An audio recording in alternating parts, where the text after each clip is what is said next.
നിങ്ങൾ എന്തിനാ ഇപ്പൊ ഇങ്ങോട്ട് വന്നത്? ആരെങ്കിലും കണ്ട കുഴപ്പമാവും. ഉസ്താദാണ് ഇവരിങ്ങോട്ട് വിളിച്ചോണ്ട് വന്നത്. ഞങ്ങൾ വന്നതാ എനിക്ക് വേണ്ടിട്ടല്ല, മേഴ്സിക്ക് വില്യംസിനെ കാണാന്ന് പറഞ്ഞിട്ടാ.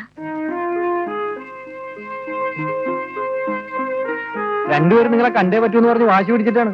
അതൊക്കെ ശരി. നിങ്ങൾ ഇവിടെ വരുന്ന ആരെങ്കിലും കണ്ടാൽ പിന്നെ ഞങ്ങൾ രണ്ടുപേരും കാണണമെങ്കിൽ അങ്ങ് സെൻട്രൽ ജയിലിൽ വരേണ്ടി വരും. അത്രേ ഉള്ളൂ. നിങ്ങൾ കുറ്റമൊന്നും ചെയ്തിട്ടില്ലല്ലോ, പിന്നെ എന്തിനാ ഇവിടെ ഇങ്ങനെ ഒളിച്ചു കഴിയുന്നേ?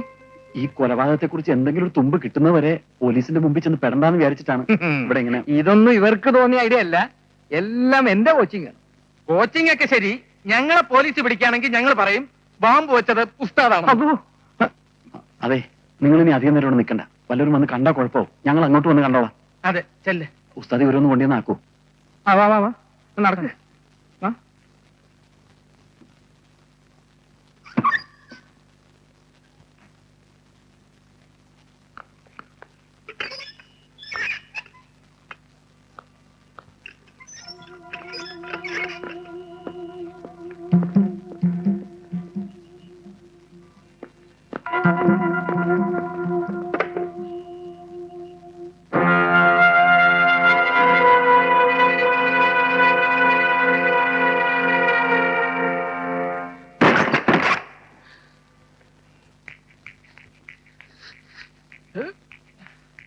രാജു, പോലീസ് ഓടിക്കോ.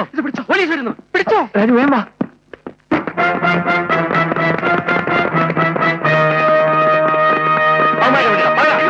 എനിക്കറിയില്ല സാർ.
മാറി നിൽക്കണ അങ്ങോട്ട്.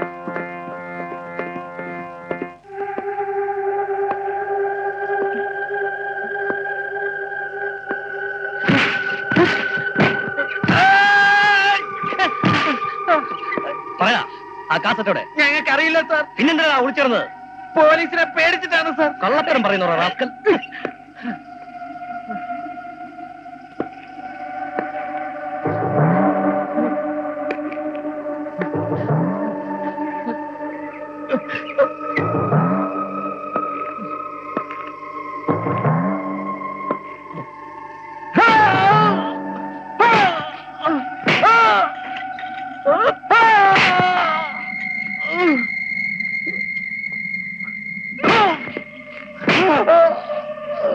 ഒന്നുകളെ ഞാൻ പറയണ, ആ കാസറ്റ് ആർക്കാ കൊടുത്തത്? ഞങ്ങൾക്കറിയില്ല സാർ. വേണ്ട സാർ. ആരടാ ബോംബ് വെച്ചത്? എവിടെടാ കാസറ്റ്? ഞങ്ങൾക്കറിയില്ല സാർ. രണ്ടും ജീവനോട് ഇവിടുന്ന് പുറത്തു പോവില്ല. ഞങ്ങൾക്കറിയില്ല സാർ. നിന്നെ കൊണ്ടൊക്കെ സത്യം പറയിപ്പിക്കാൻ പറ്റുമെന്ന് ഞാനൊന്ന് നോക്കട്ടെ.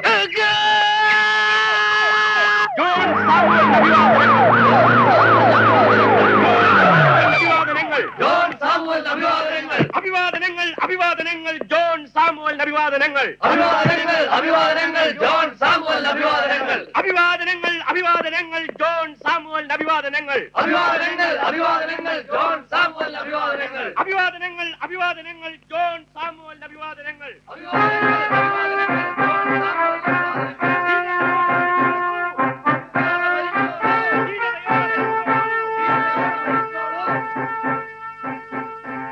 ഇവിടെ പോലീസ് നിഷ്ക്രിയരാണെന്ന് പ്രതിപക്ഷം ആരോപിക്കുന്നതിൽ ഒരു തെറ്റുമില്ല. മുൻ മുഖ്യമന്ത്രിയെ ബോംബ് വെച്ച് കൊന്നിട്ട് ഒരാളെപ്പോലും കസ്റ്റഡിയിൽ എടുക്കാൻ നമ്മുടെ പോലീസിന് കഴിഞ്ഞിട്ടുണ്ടോ? അതിനിവിടെ ആഭ്യന്തര വകുപ്പ് എന്നൊന്നുണ്ടോ? മധുസൂദന് കള്ളു കച്ചവടവും എസ്റ്റേറ്റ് കാര്യങ്ങളും നോക്കാൻ തന്നെ നേരമില്ല. നമ്പ്യാർ സാറ് തന്റെ രാഷ്ട്രീയ ഗുരുവാണെന്ന് പറഞ്ഞ മധുസൂദനൻ ഈ കേസിൽ എന്ത് താല്പര്യം കാണിച്ചു? അയാൾ മുഖ്യമന്ത്രി കസേര കിട്ടാൻ ചാക്കുമായി MLA-മാരെ പറയാൻ നടക്കല്ലായിരുന്നു. നമ്പ്യാർ സാറിന്റെ മരണത്തിന് പിന്നിൽ പല ദുരൂഹതകളും ഉണ്ടെന്നാ ഇവിടുത്തെ പത്രക്കാർ പറയുന്നത്. ഘാതകരെ ജനമധ്യത്തിൽ കൊണ്ടുവരേണ്ടത് ഇനി മുഖ്യമന്ത്രിയുടെ കടമയാണ്. ആഭ്യന്തരമന്ത്രിയെ പോലെ നിഷ്ക്രിയനാണെന്ന പേരുദോഷം ഇനി മുഖ്യമന്ത്രിക്കും ഉണ്ടാകരുത്. ഇൻവെസ്റ്റിഗേഷന്റെ ചുമതല ആ കമ്മീഷണറെ ഏൽപ്പിച്ചിട്ട് നാളെത്രയായി? ഇതുവരെ ഒരു തുമ്പ് പോലും കണ്ടെത്താൻ അയാൾക്ക് കഴിഞ്ഞോ? കഷ്ടം. ആ സാബു ചെറിയാനൊന്ന് കണക്ട് ചെയ്യും.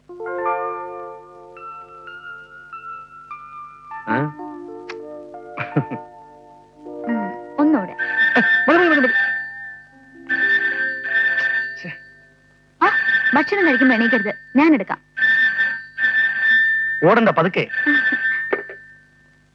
ഹലോ, ആ ഉണ്ട്, വിളിക്കാം. ആരാ? CM ആ. ഹലോ സർ, എവിഡൻസ് മണ്ണാങ്കട്ട. ഈ കേസിൽ ഒരാളെങ്കിലും കസ്റ്റഡിയിൽ എടുക്കാൻ നിങ്ങൾക്ക് കഴിഞ്ഞിട്ടുണ്ടോ? 2 ആഴ്ചത്തെ സമയം കൂടി ഞാൻ തരാം. അതിനകം അസംബ്ലിയിൽ പറഞ്ഞു നിൽക്കാനെങ്കിലും എന്തെങ്കിലും ഡെവലപ്മെന്റ്സ് താൻ കണ്ടുപിടിച്ചിരിക്കണം. ഇല്ലെങ്കിൽ എന്റെ മന്ത്രിസഭയ്ക്ക് എന്റെ ക്ഷീണം. എനിക്കതൊന്നും അറിയണ്ട. നിങ്ങൾക്ക് അതിന് കഴിവില്ലെങ്കിൽ തുറന്ന് പറയണം. മിടുക്കന്മാരായ CBI-ക്കാർ ഞാൻ ഏൽപ്പിച്ചോളാം.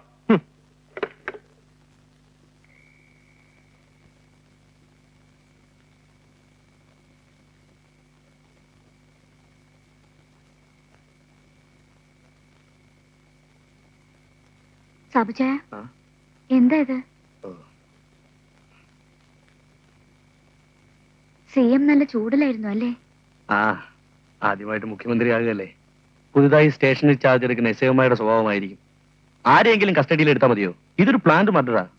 തന്നെയുമല്ല, പാർട്ടിയിലെ ചില ഉന്നതന്മാരും ഡിപ്പാർട്ട്മെന്റിലെ കുറെ സുപ്പീരിയർ ഓഫീസേഴ്സും എല്ലാം ഇതിനകത്ത് ഇൻവോൾവ് ആയിട്ടുണ്ടെന്നാണ് CM-ന്റെ വിശ്വാസം. അപ്പൊ പിന്നെ അന്വേഷണം അത്ര ഈസി ഒന്നും ആവില്ല. സാബുജയന് ഡൽഹി തന്നെ ഇരുന്നാ പോരായിരുന്നോ? ഇവിടെ വന്നിട്ട് ഒരു ദിവസമെങ്കിലും ഒന്ന് സമാധാനമായിട്ട് കിടന്നുറങ്ങാൻ കഴിഞ്ഞിട്ടുണ്ടോ? സമാധാനക്കേടാ ഈ ജോലിയുടെ ഉത്തരൽ. വാ അതൊക്കെ ഇരിക്കെ. അതൊക്കെ പോട്ടെ, ഫോൺ വന്നപ്പോ താനെന്താ കാണിച്ചത്? ഓടുന്നു. 5 വർഷത്തെ കാത്തിരിപ്പിന് ശേഷം കിട്ടാമോന്ന് ഭാഗ്യമായത്. ഇങ്ങോട്ട് നോക്ക്. വളരെ സൂക്ഷിക്കണം, ഡോക്ടർ പ്രത്യേകം പറഞ്ഞിട്ടുള്ളതല്ലേ. ഈ സാബുജയൻ പറയുന്ന കേട്ടാ തോന്നും എനിക്കെന്തോ 10 മാസം തികഞ്ഞിരിക്കാന്ന്. അതല്ലടോ, ഹൈ ബ്ലഡ് പ്രഷറാ തനിക്ക്. ഇതൊക്കെ പറഞ്ഞ് എന്നെ പേടിപ്പിക്കാൻ നോക്കുക. എന്റെ ആൻസിറ്റി കൊണ്ട് പറഞ്ഞു പോയതല്ലേ ഭാര്യയെ, ഒന്ന് ക്ഷമിച്ചോളാ. സർ,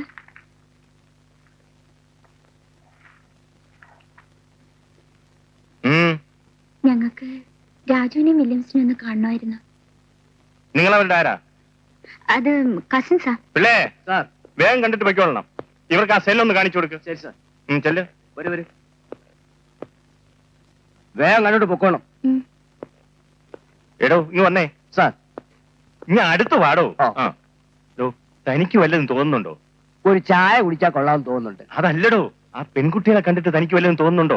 അയ്യോ, ആ പ്രായമൊക്കെ കഴിഞ്ഞില്ലയോ സാറേ? നോൺസെൻസ്. എടോ, അത് ആ വീഡിയോക്കാരുടെ തീവ്രവാദ സംഘത്തിൽപ്പെട്ട പെൺകുട്ടികളാണെന്നാ തോന്നുന്നത്. അയ്യോ സാർ, എന്നാൽ എനിക്കൊന്ന് ലീവ് വേണം. എല്ലാവരോടും അലർട്ടായിട്ടിരിക്കാൻ പറ. എന്താണ് അവരുടെ പ്ലാൻ എന്ന് എനിക്കൊന്നറിയണം. പോലീസുകാർ അറിയാതെ കൊണ്ടുവരണം. ഒരു 5 എണ്ണം എടുത്ത് ഒരു പാക്കറ്റിലാക്കി കൊണ്ടുവന്നാ മതി. പോലീസുകാർ അറിയില്ല. പാക്കറ്റില് ഒരു കത്തി കൂടെ വെച്ചോ. കത്തി എന്തിനാ? പിന്നെ അല്ലാതെ കൊച്ചുകുട്ടികളെ പോലെ കടിച്ചു തിന്നണോ? മാമ്പഴം എപ്പോഴും കത്തി കൊണ്ട് പൂളി തിന്നുന്നതാ അതിന്റെ ഒരു ടേസ്റ്റ് അല്ലേ ശ്യാമേ? കഷ്ടം തന്നെ. ലോക്കപ്പിൽ കിടക്കുമ്പോഴാ ഒരു പുതിയ മാമ്പഴക്കൊതി. പോലീസുകാർ തരുന്ന ആഹാരം കഴിച്ച് മടുത്തതുകൊണ്ടാ. നിങ്ങളെ അവർ ശരിക്കും ഉപദ്രവിച്ചു അല്ലേ? ഇതെല്ലാം ഉസ്താദിന്റെ തലതിരിഞ്ഞ ബുദ്ധി കാരണമാ. എന്നും വൈകുന്നേരം 6 മണി തൊട്ട് 8 മണി വരെ കമ്മീഷണർ വക ഇടിയാ. ഈശ്വര, ഒരു തെറ്റും ചെയ്യാത്ത ഞങ്ങളെ എങ്ങനെ? പേടിക്കണ്ട, എത്രയും പെട്ടെന്ന് ജാമ്യം ശരിയാക്കി തരാന്ന് പപ്പ ഏറ്റിട്ടുണ്ട്. ആ സമയായി, പൊയ്ക്കോളൂ. രാജു, പോവാൻ.